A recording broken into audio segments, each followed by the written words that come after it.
Okay, welcome to a quick Camera Raw overview and review of what we learned last week. So just to go through some of the basics. Again, for Camera Raw, and this is what I want you to do with any of your single images that you're saving for me to submit. Um, just open everything up in Bridge, so you're always importing your files with Bridge through your computer. And all those files should be raw files, so there should be either a .cr2 file, or if you happen to be a Nikon user, it'll be a .nef file, like these ones on my screen here. These are from your classmate Ryan Forbes, by the way, who went and shot the concert for us at GM Center the other day and did a really nice job. So since I have them on here, I'll use them for this demo.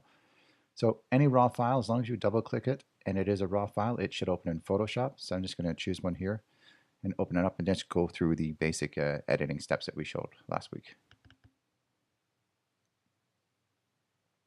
So there's our image, and it's pretty good, but we can tweak it a little bit if we want. So one of the things I'm going to do is I'm going to use the straightening tool that we talked about in class. So that allows you to kind of correct an image that's maybe tilting one way to the left or to the right. And here it looks like it's tilting a little bit to the right, just looking at some of the straight lines in it. If you look at the monitor at the bottom here, the monitor he's standing on, and some of these lines in the background, they're kind of tilting a bit to the right. So I'm going to grab that straightening tool, which is the one up here. Again, if you hover over anything for a few seconds, it should tell you what it is.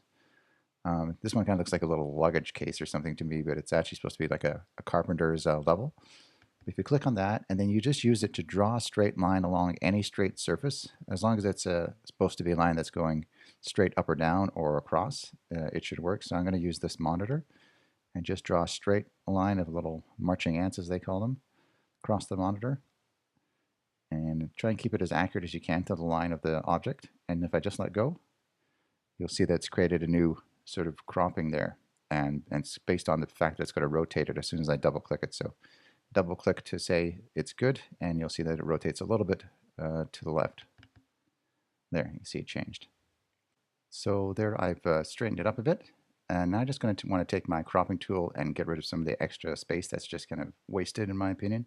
So particularly overheads or off to the sides, or maybe there's something poking into the frame that you don't like that's kind of distracting. So right beside the cropping or the straightening tool is the crop tool. And if you click that, you're going to see it's going to give you that box again that you just used to straighten the image. And then from here you can just grab these little handles and pull down and get rid of the stuff that you want to leave out of the picture.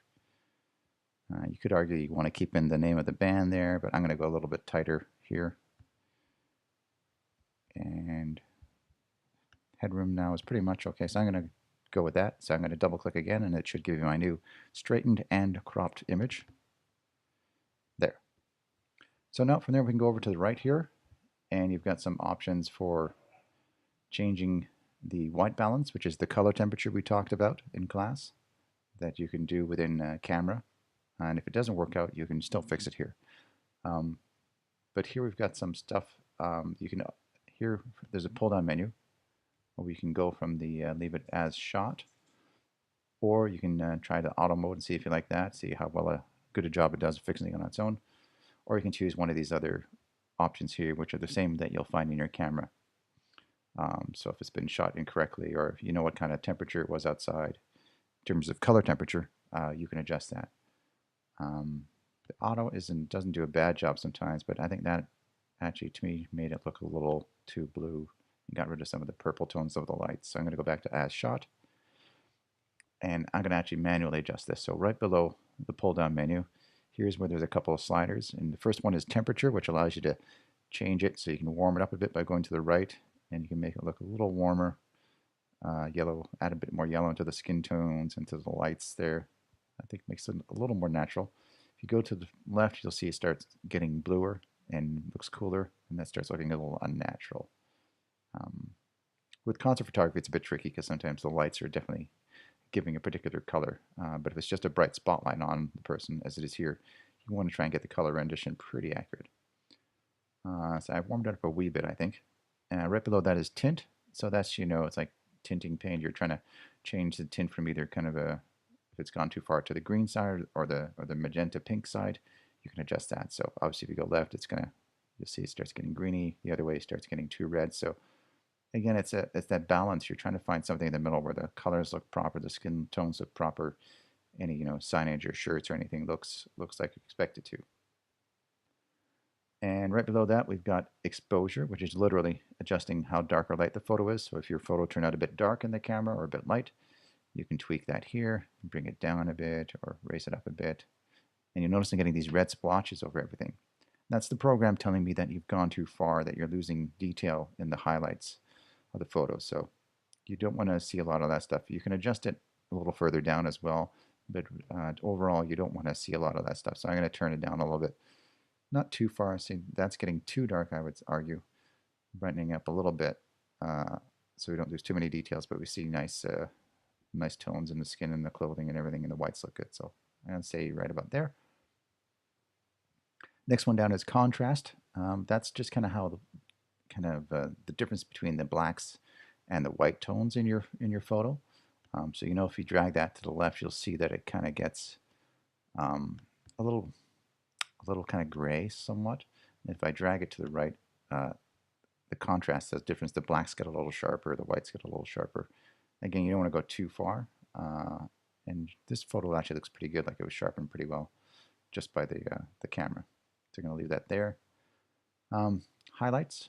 Highlights, whatever you see, this red stuff, see the red in a shirt. If I turn this to the right, you'll see more of it, and on his face, and those lights in the background. Again, that's telling me that those parts are too bright and there's no details coming through there. So you want to make sure you turn that down and get rid of much of that red as you can.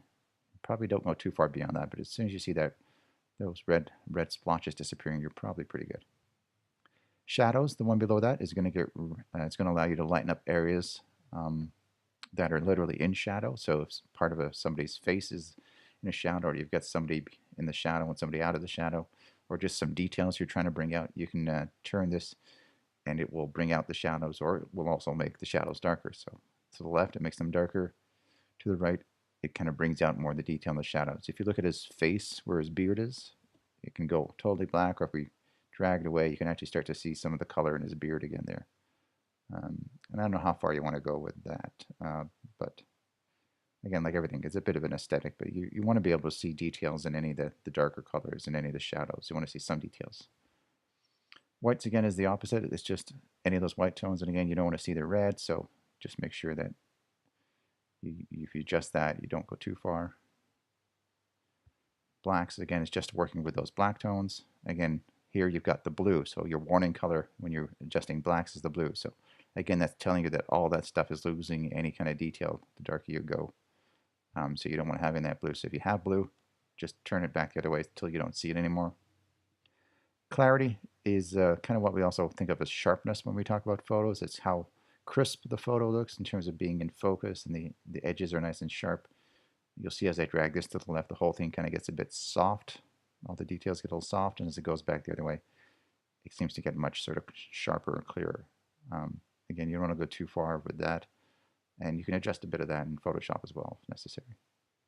Vibrance, just how vibrant or bright the colors are. To the right, it's going to boost that vibrancy and add some more pop to the colors. To the left, it's going to like suck the color right out of it. So again, you want those colors to pop, to draw your eye, but you don't want it to look too hyper realistic or too far gone.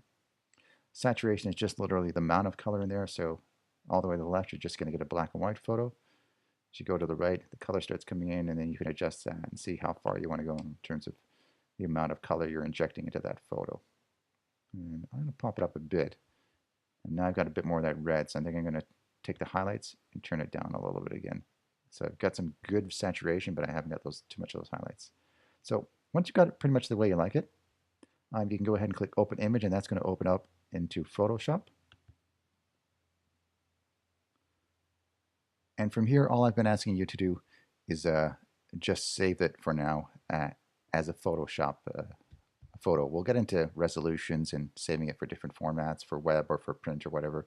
But for now, I just want you to go into File, Save As, and just down here at the selection here, just choose Photoshop File. It's going to give you an extension that's PSD, which you'll see up here. That means it's a Photoshop file, and it just allows me to see any of the changes that you made to it along the way when you're fixing it up. So just always save those as PSD files for me. Give it a name, preferably your first and last name. Hit save. Make sure you know where it's saved to, keeping it in the folder where you created the photos. And then drop that in the Dropbox. So just drop those things. There'll be a Dropbox for every assignment with the name of the assignment on it. This one is called composition.